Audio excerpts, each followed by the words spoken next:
We interrupt your program to issue a severe warning for an impending emergency making its way to your area. We urge you to be watchmen of the times and to be prepared with the essential knowledge and supplies for the wake of the final hour.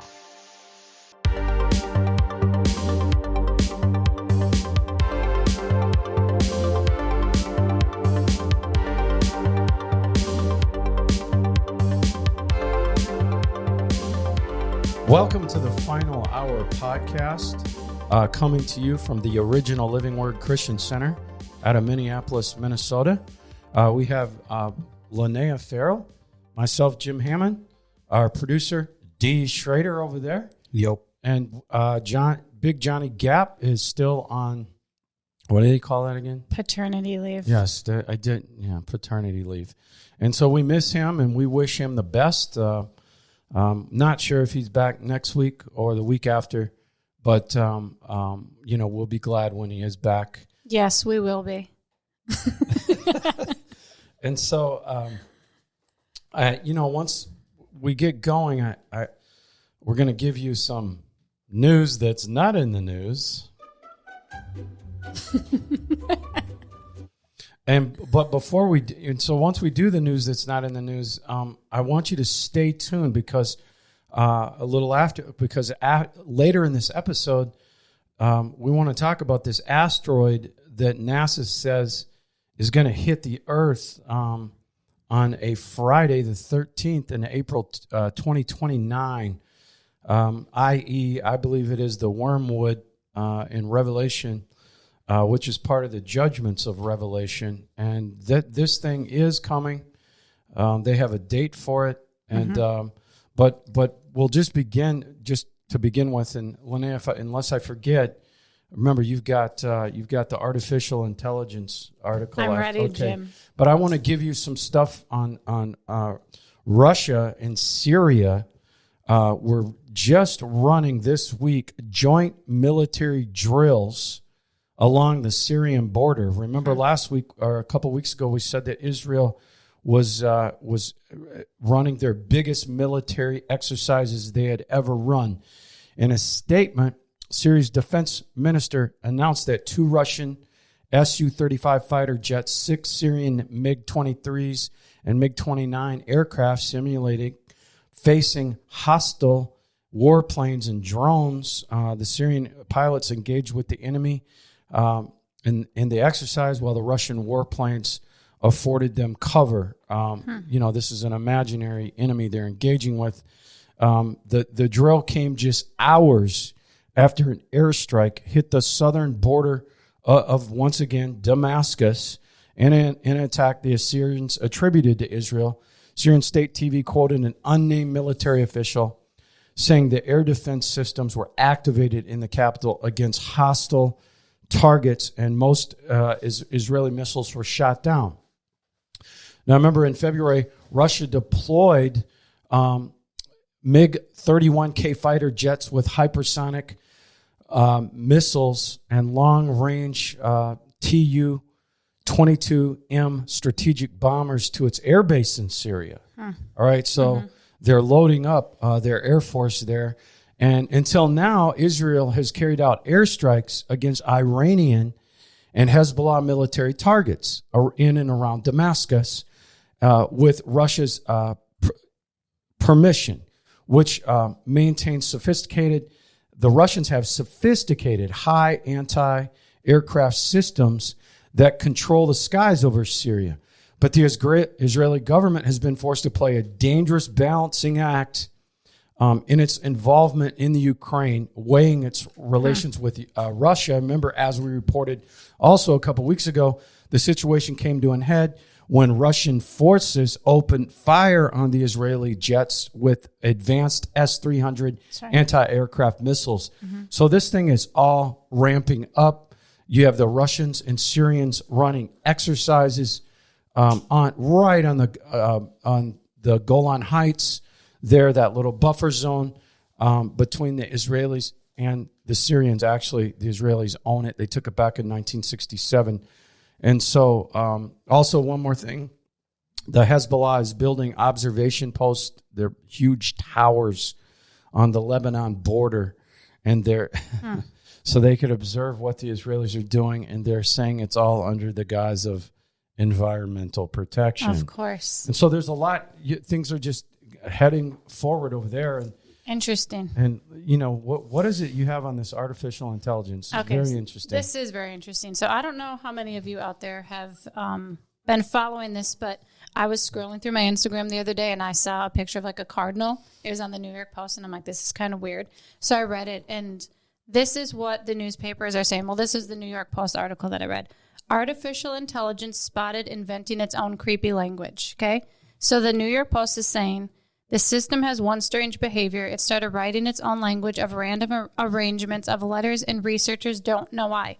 In the comment section underneath this is like, unplug the computers, take the computers away. But this is everywhere. So a newspaper in India also said artificial intelligence caught writing its own creepy language by researchers. Something creepy, this is their article.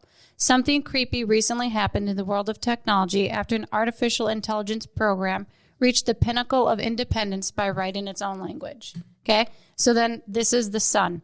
Artificial intelligence spotted inventing its own creepy language, and it's baffling researchers. So you have this artificial intelligence program that was, being controlled by people and computers, and now it went off on its own and it started creating its own language. And if you read about it, they send pictures to each other, and the computers are like interacting, and nobody can understand what the language is that they're writing. So they're like going off on their own. Is that just insane? It's baffling the researchers. Like, nobody thought that would happen. It has to be demonic activity for sure. Definitely behind that.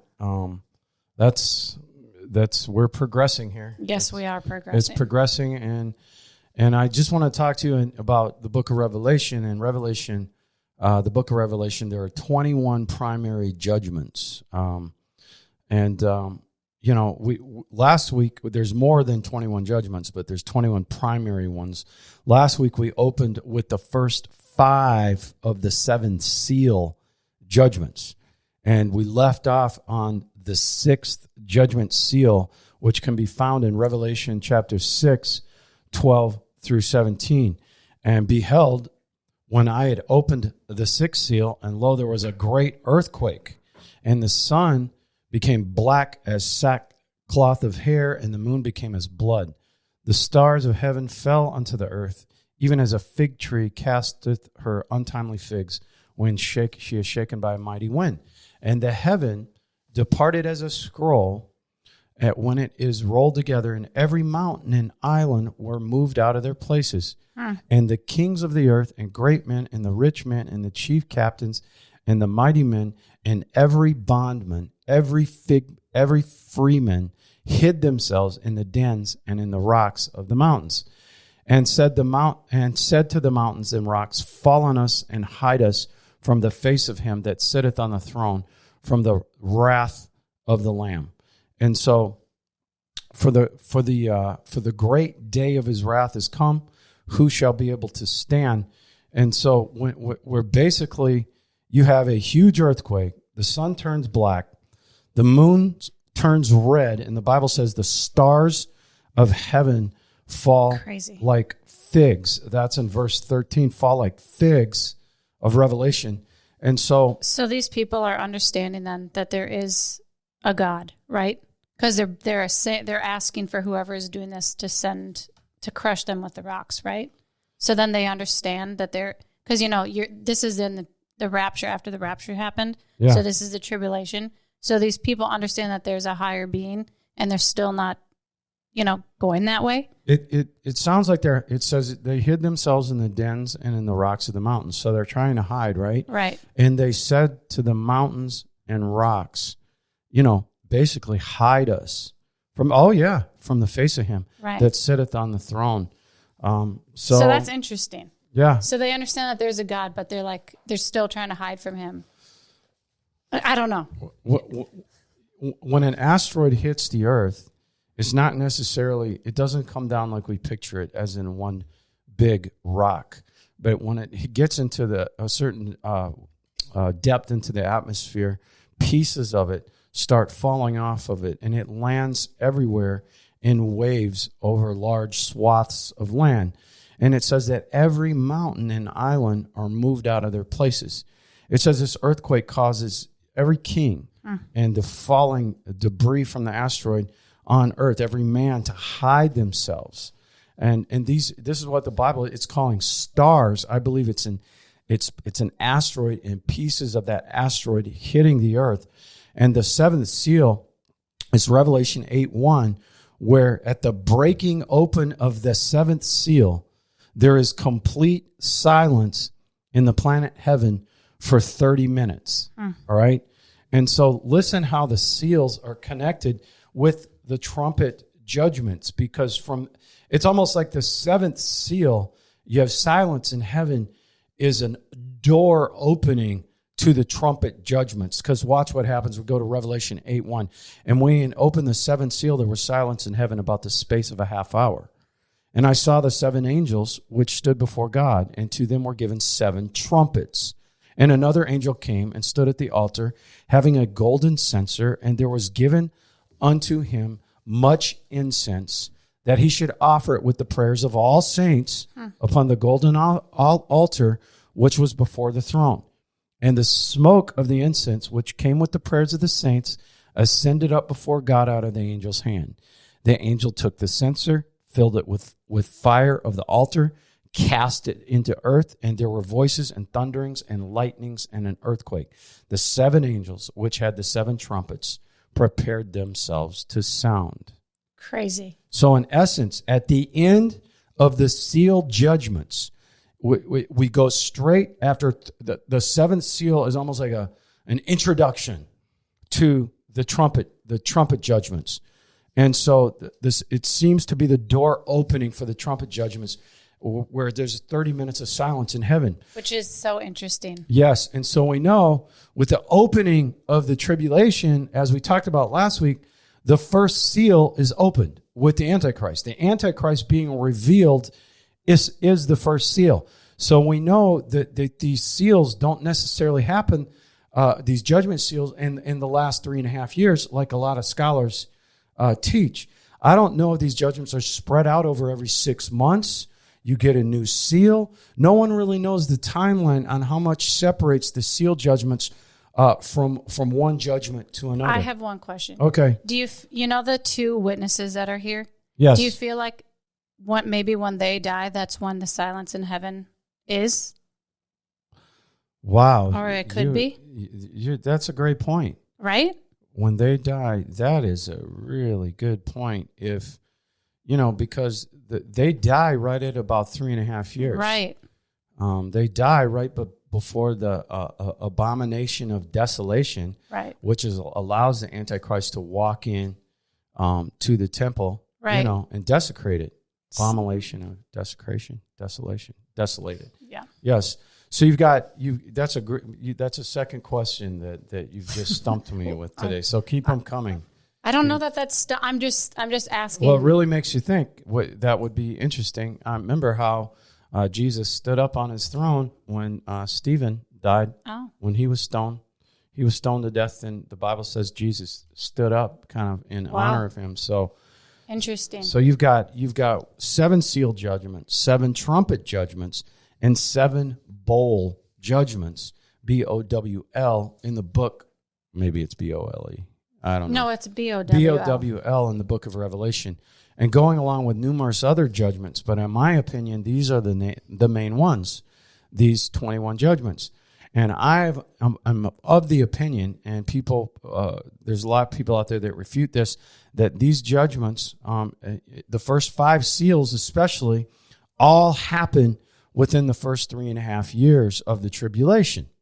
Right. But as we were talking about last week, I'm not the only one that believes this, all right? Right. You've got the first seal that's open with the Antichrist immediately after the rapture. And so all hell's going to break loose with these seal judgments. And no one can know for sure. If you want to know more about the first 5 seal judgments, just check out last week's episode. But today, we're going to get into the trumpet judgments. I do not believe we're going to be able to finish. I know we're not going to be able to finish the 7 trumpet judgments this week. because we've got a lot of other things we want to talk about. We'd like to tell you about what's going on around the world that should interest you in regard to the end times. And so now with our investigative reporter, Lonaiah Farrell.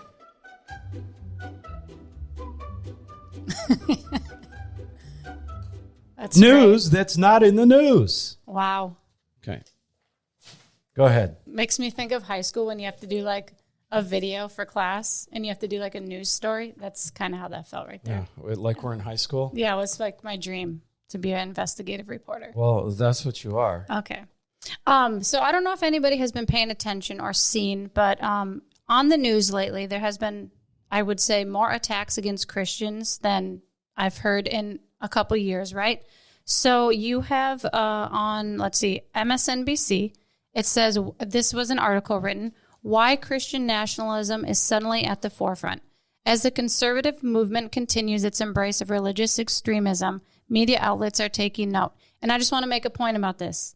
Isn't it interesting? Maybe no one knows this or it's quieter, but George Soros is buying up conservative radio stations right now. Like he just bought like 5 to 10 this week. It's just popping up on, I think We Are Breitbart or something is the news outlet that I'm seeing that on, but he just bought 2 yesterday. Okay. So anyways, so this is what the article of the guy who wrote it. He says, if you're at the center of a religious crusade, do you think you'd be able to detect it? I ask because it's becoming increasingly clear that the United States is under siege by Christian fundamentalists and traditionalists. Under siege. Like, that is what he says. He says he's blaming, like, GOP campaigns for bringing God into it and saying, like, we have the power of God with us. We have Jesus Christ that we're serving here. This is what Mastriano said. He said he's guiding and directing our steps. So this reporter, in jest, says, I just spoke with God about this post, and they denied being part of Mastriano's plan. But I digress, right? So he's ripping on Christians. Then you have The View. The View, those illustrious women. Yes, that I don't know. I don't know why people watch them, but well, they annoy me. They annoy me too. Yes. But the Setmeyer is her name. She says that she blames Christian nationalism for mass shootings. Right? She said that it's part of the Christian nationalism. This rise in violent Christian nationalism that we have seen is also disturbing. They use biblical principles and they pervert them to justify these types of things. She's talking about, the situation that happened with Uvalde in Texas 2 weeks ago now. That was really sad.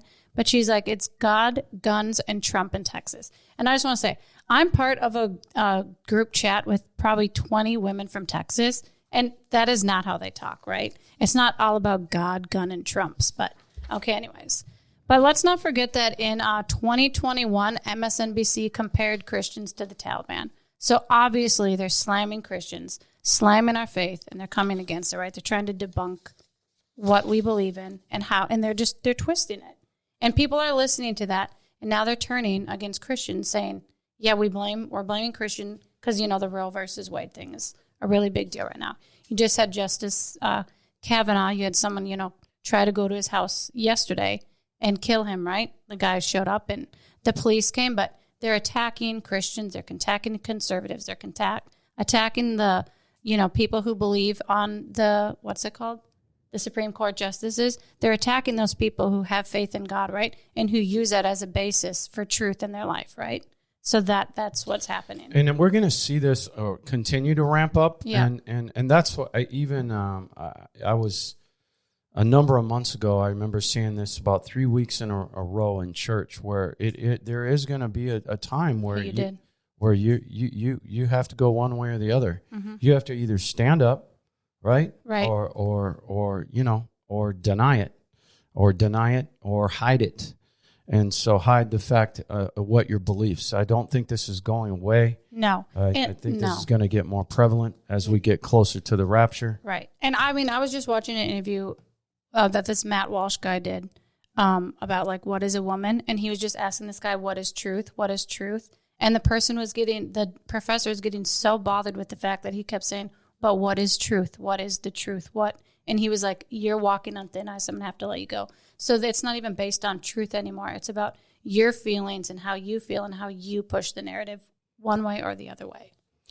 And so that was interesting news that's not in the news, Lonaiah. Thank you. But whatever we don't finish this week, okay, with these judgments, right? We'll come back to and finish them next week. So we just read in Revelation 8:6, you have 7 angels prepared to sound the trumpets of the 7 trumpet judgments. Revelation 8:7, the first angel sounded, and there followed hail and fire mingled with blood, and they were cast upon the earth, and a third part of the trees was burnt up, and all green grass was burnt up. Now, what this is I believe this is from the 6th seal, when it says in verse 13, the stars fell from heaven, right? Mm-hmm. And so I've heard numerous scholars write or say that 1/3 of the trees were burned up on the grass, burned up on the earth. All the grass was burned up on the earth from that 6th seal that was open when the asteroid is raining down particles on the earth, because the particles heat up as they get into the atmosphere. And it seems like we seem to have a good flow. I don't know why. Go ahead. You have some? Well, I do have something to say, but didn't you say a couple verses ago that the angel filled the incense with, and then they set flames and fires down, right? Yes. Okay. Yes. Okay, so that's what's happening here, is those fires are coming down and wow. Yes. And yes. burning things up. You got the gift of revelation there. Thank you, Lord. But we just want to talk to you about some issues going on in the world that you need to be aware of. That it's really not a surprise with our investigative reporter, our news that's not in the news. Again?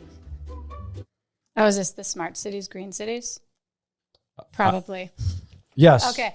So a couple weeks ago, we did talk about blue zone cities with John when he was here. He was talking about that lady who wrote in who said we have to be aware and be watching things, which I live in a more liberal city, so I've been watching things a little more clearly. Well, I was coming home from going out to dinner with my son, and on a speed limit sign, there was a sign in the city next to ours that said GreenStep City. And I was like, what is, like I saw like 3 times on 3 signs in a row.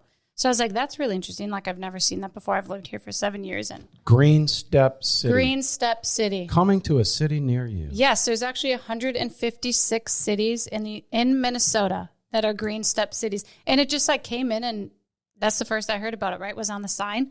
So isn't it interesting that to be a part of the GreenStep City, after you like do the first 5 steps, the 6th step or something like that is putting a sign in your city that tells that you're a part of this group.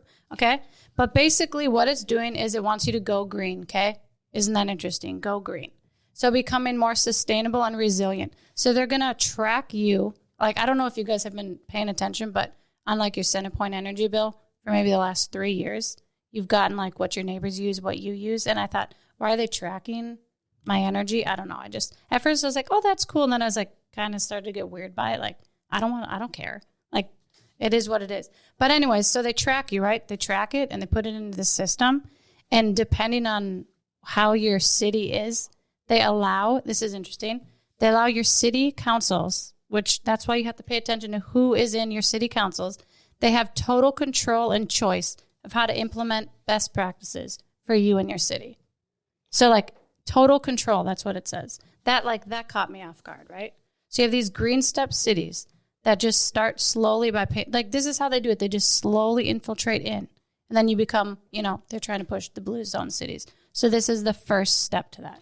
So the GreenStep City ends and it turns into a blue zone city. Yes, eventually? I believe so. But the GreenStep is like, hey, we're just, we want you to be environmentally friendly. So, shut your lights off or don't use water on these days. Or that's great, right? It's fine for the environment. But the fact that they have total control to do things, and didn't we talk about like last week or the week before, power grid issues, right? Where they can shut your power off. And this is all coming from the World Economic Forum. Yes. And they're doing it on a locally. Yes. City council by city council. And you'll see that the requirements ramp up as it's something to watch. If you've got a GreenStep city, which eventually the goal for that is to turn it into a blue zone city. And it's not a positive thing. In the end, it'll be have to do with how much meat you eat as a person. Seriously, right. That's where it's going. But Revelation 8:8-9, the second angel sounded. Here's the second trumpet judgment. As it were, a great mountain burning with fire was cast into the sea. A third part of the sea became blood. A third part of the creatures which were in the sea and had life died. And the third part of the ships that were in the sea were destroyed. This is part of, you could say, residual judgment from the judgment of the sixth seal, from where the asteroid strikes the earth. And I personally believe this is what the Bible calls wormwood. It's what NASA is predicting to hit the earth on Friday the 13th, April 2029. Crazy. And what we just read, so you have what I believe is wormwood, and I'm going to tell you why later. Later in the episode, wormwood it strikes the ocean and completely causes chaos in the Earth's oceans, killing half of the creatures in the sea and 1/3 of the ships. Now, the third trumpet judgment in Revelation 8:10 and 11, third angel sounded. There fell a great star from heaven, burning as it were a lamp. It fell upon a third part of the rivers. Well, remember, in the sixth seal, we already had stars falling, correct? Mm-hmm. And so upon the fountains of waters, and the name of the star is called wormwood, and the third part of the waters became wormwood, and many men died of the waters because the waters were made bitter. Mm-hmm. And I'm going to say it again in another way, okay? The sixth seal and these first 4 trumpet judgments are connected. And basically, it gives us what this is. It's a star, the Bible calls it a star. It's a huge asteroid, all right? That's what today's scientists are calling it. The Bible calls it wormwood. And so we've got 1/3 of the waters are poisoned from this asteroid, and many, many people die from drinking that water. Remember in verse 10, the asteroid is burning and falling, or burning while it's falling, or pieces of the asteroid are burning as they're hitting the earth. And if we look back on the sixth seal, Revelation 6:12, behold, he opened the sixth seal, you had an earthquake, right? The sun became black, the moon became blood. Verse 13, the stars of heaven fell onto the earth, even as a fig tree casteth her untimely figs. So I'm telling you, this is part of what we're seeing. This is the fallout, right? The stars fell, but what did we just read? We read, 1/3 of all the grass on the earth was burned up. 1/3 of the trees were burnt up. Now you've got half the ocean. Have we done the ocean creatures yet? Yeah, you said 1/3 of them die. Yes, the ships, and now all the waters. What chaos! All the waters. Half of those, 1/3 of those waters are poisoned, and so in Revelation 6:16, and said to the rocks. Well, okay, we're just going to move. I was going to say I heard somebody compare that time to like what is at Mount St. Helens. I don't know if you've been to Mount St. Helens, but it's very eerie. It's like I don't unless you've been there, you can feel it. But that is how the whole earth is going to feel, just like eerie and desolate. Well, and that's the reason it gets black and you can't see, because of the dust from the huge pieces of asteroid hitting the earth all over the earth. You remember the dust with Mount St. Helens? Yes. How everything, and then it started traveling east. And so, but around that mountain, it was very dark. And so we're seeing that in the seal judgments and the trumpet judgments and the tribulation. Everything is partial. 1/3 here, 1/2. But when you get to the bowl judgments, all right, it's total. It's everything. It's 100%. It's not 1/3. It's not 1/2. No. And you'll see in Revelation 16, all the waters of the earth become poison. And so I guess those are the people that are left behind. They're going to want huge water supplies. I know, it's so right? sad. Right. I mean, you would want a whole and the animals won't be able to eat. If there's any animals left, they won't have any grass to eat. Right. And so Revelation 8:12, the fourth angel sounded, and the third part of the sun was smitten, third part of the moon, the third part of the stars, so as the third part of them was darkened. The day shone not for a third part of it, and the night likewise. So that's what I'm telling you. Boom, these things hit the earth. Huge swaths of dirt cover the atmosphere or dust. I beheld, I heard an angel flying through the midst of heaven, saying with a loud voice, Woe, woe, woe to the inhabitants of the earth by reason of the other voices of the trumpet of the three angels, which are yet to sound. It's like I said. So that angel's going to be in heaven saying that to everybody in heaven?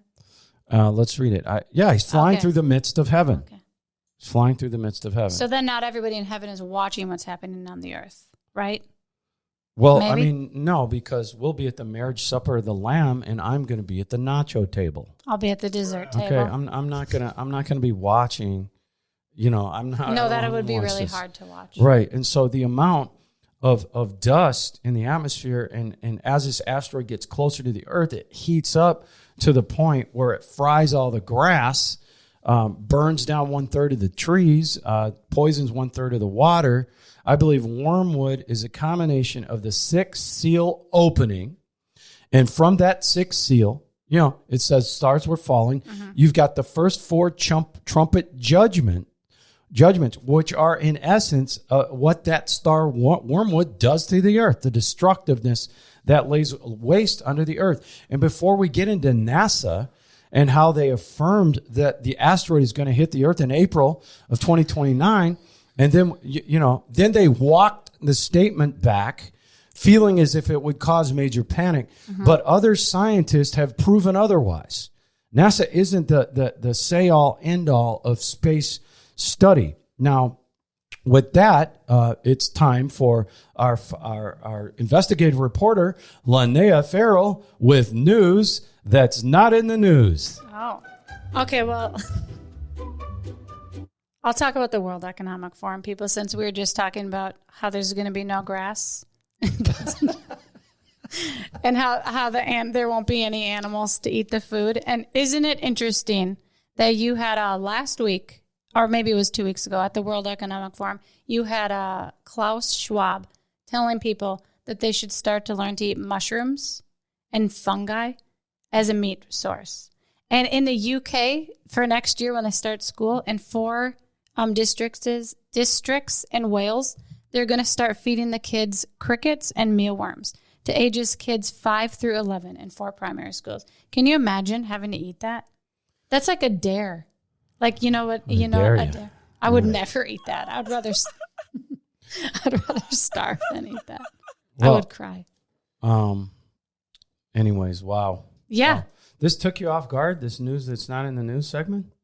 Yeah, are you out of information? No, I'm not out of information. You still have the one thing on Bill Gates, though, right? Yes. Okay, so we saved that for news that's not in the news at the end. Okay. Can't All right. wait. Okay, so so listen. So this star, which NASA's got another name for, and originally they said it was going to hit the Earth, and then walked that statement back. April 13th, 2029, it should kind of tell us if that's wormwood in the tribulation at that time. We're talking about the tribulation judgments, then the rapture obviously is going to happen sometime before then. And it's I'm not calling the day. I've never done that. It says no one can call the day or the time, but it doesn't say you can't know the season. And just let me tell you the way this goes. NASA originally said this asteroid, what they're calling Apophis. Apophis, is that right? I think so. Which is their lingo. NASA originally said this asteroid, Apophis, would hit the Earth Friday the 13th of April 2029. Then about a year ago, they backed up and said, oh, no worries. It's just going to be a narrow miss. And put the scientific community in an uproar when they said that, because these scientists are all saying they're lying. Numerous scientists are saying NASA is lying about this. what they really originally said is the truth. This thing, which I believe is the wormwood star of Revelation 8, they said would hit the earth. You've got top mathematicians sending letters to the White House on this, saying this is going to happen and that NASA is off in their calculations. These mathematicians are asking for the U.S. government scientists to cross-check NASA's wrong calculations because they're saying they're wrong. They're saying NASA is off by 680,000 miles, which is a near miss, apparently, in space. The specific a near miss. The specific mathematician whose last name was Lear, that's the guy who wrote the White House, saying NASA is either playing a game with trajectory stats of this asteroid, or they're just flat out misleading the public. Another guy named Nathan Myhrvold, who for many years was the head of the Microsoft Science Department. This guy is consistently listed every year as one of the top 100 scientists in the world. He wrote something called a peer review paper called an imperial evaluation of this coming asteroid. He's not only refutes NASA's calculations, but he's saying they're intentionally misleading the public. He's saying this is not an accident on their part, that they are covering this up. You have another guy, you can see him on YouTube. He's a famous planetary scientist, astrophysicist, Neil deGrasse Tyson. He says on April 13th, 2029, these are his words. You can find him on YouTube. Neil deGrasse Tyson, these are his words, quoting, "The Apophis will come so close to Earth that it will dip below our orbital communication satellites. It will be the largest, closest thing we have ever observed to come by Earth." And you were telling me it's as large as the Empire State Building? Yes, and it was discovered in 2005. So you have the Forbes magazine. They wrote, this is just funny, because on April 13th of this year, they wrote, exactly 7 years from today, a massive asteroid will get closer to Earth than some of our satellites. Should NASA visit it? ? And then he ends the article saying, how big it is, and that was discovered in 2005. And he said it's reckoned that an asteroid as big as that coming as close to the Earth as Apophis is a 1 in 1,000 years event. And then he says we are safe for now. That's how he ends his article. And so this guy that I was quoting, he says the orbit that we have, his name again, Neil deGrasse Tyson, the orbit that we have is uncertain. That there's no way that NASA, and we know for sure it's coming in under the satellites. So how can NASA say, guarantee it's going to be a near miss? Is what he's saying, that it's impossible to tell exactly what the trajectory will be. And so that was quoting the famous planetary scientist and astrophysicist Neil deGrasse Tyson on YouTube. We do know that NASA has a space program, and you can Google that, and there is currently a spaceship in space to try to figure out how to circumvent this falling Apophis or other asteroids. Don't get me wrong, this thing is massive. Isn't that wild, you guys, that we are already getting reports of the sixth seal of Revelation and the first four trumpets judgments in Revelation, and that the Bible calls wormwood. I know, it's all right there. And science is watching it approach Earth, and NASA is out there trying to cover it up because they don't want to cause panic. But we won't have, they don't want to cause mass panic, but we don't need to panic because Thank we God. know 1 Thessalonians 4:16 through 18, for the Lord himself shall descend from heaven, and with a shout, and with the voice of the archangel, and with the trump of God, the dead in Christ shall rise. Then we which are alive and remain shall be caught up with them in the clouds to meet the Lord in the air. So shall we ever be with the Lord. And for the next 7 years after that, we're going to be at the, what is it? Marriage supper Marriage of the Lamb? supper of the Lamb. Yes. And so, and then it says with verse 18, that's why you need to comfort one another. We're not even going to be here for this. So this is not a reason to fear. It's actually, it's a really cool thing living in these times. Yeah. And so it's interesting. And so now, before we sign off, Lonaiah's got some really interesting info about Bill Gates with news that's not in the news.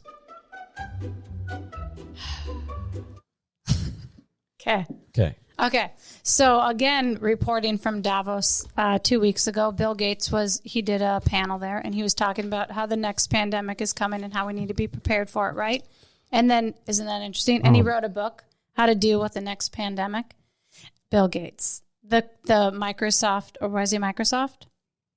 Windows. Yeah, Microsoft. Okay. He's a computer specialist, but now he's telling the world how to deal with pandemics. But then just today, you had the Prime Minister of Health in Canada say the 7th COVID wave is coming, and the pandemic is not over, right?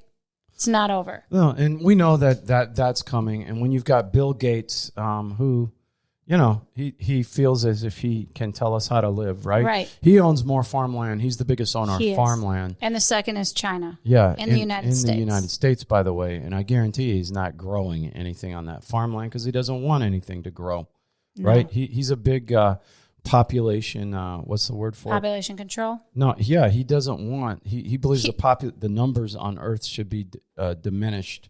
Or, yes, he did just talk about that, and so did President Biden a couple weeks ago. He did a news whatever it's called, press conference, and said that. So it shouldn't catch anyone by surprise when this stuff starts happening. But we've talked about the farmlands going up in flames, and I was talking to my neighbor the other day, and she was like, "Have you heard about that?" And I was like, "Yes." I was like, "It's not coincidence. Like, this is all part of the plan."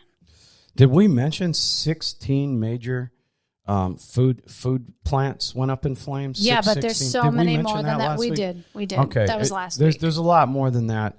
And it's not coincidental. No. But we're just gonna, as we sign off today, we want to thank all our viewers, thank all our listeners and subscribers on Spotify, YouTube, Apple Podcast, all of it. We thank you so much. Please do subscribe. It helps us so much for you to do that. I believe in the end it helps with the amount of viewers and listeners that we wind up with. Right. And so I just want to pray over you, and I pray over our viewers and subscribers and listeners, Lord, and I pray that you would grant unto them the spirit of wisdom and revelation, insight into mysteries and secrets, and the deep and intimate knowledge of you, by having the eyes of their hearts flooded with light, the light they need to have, so they can know and understand the hope to which they have been called, and how rich is your glorious inheritance in the saints, your set-apart ones. May our viewers, listeners, and subscribers come to know and understand the immeasurable, unlimited, and surpassing greatness of your power that's in us and for us just because we believed. And how strong is it? It's the same power that you demonstrated, which you worked in Christ when you raised him from the dead. And I just pray this over every viewer, every listener, every subscriber, in the mighty name of Jesus Christ. Amen. Thank you guys so much for listening and tuning in. God bless you.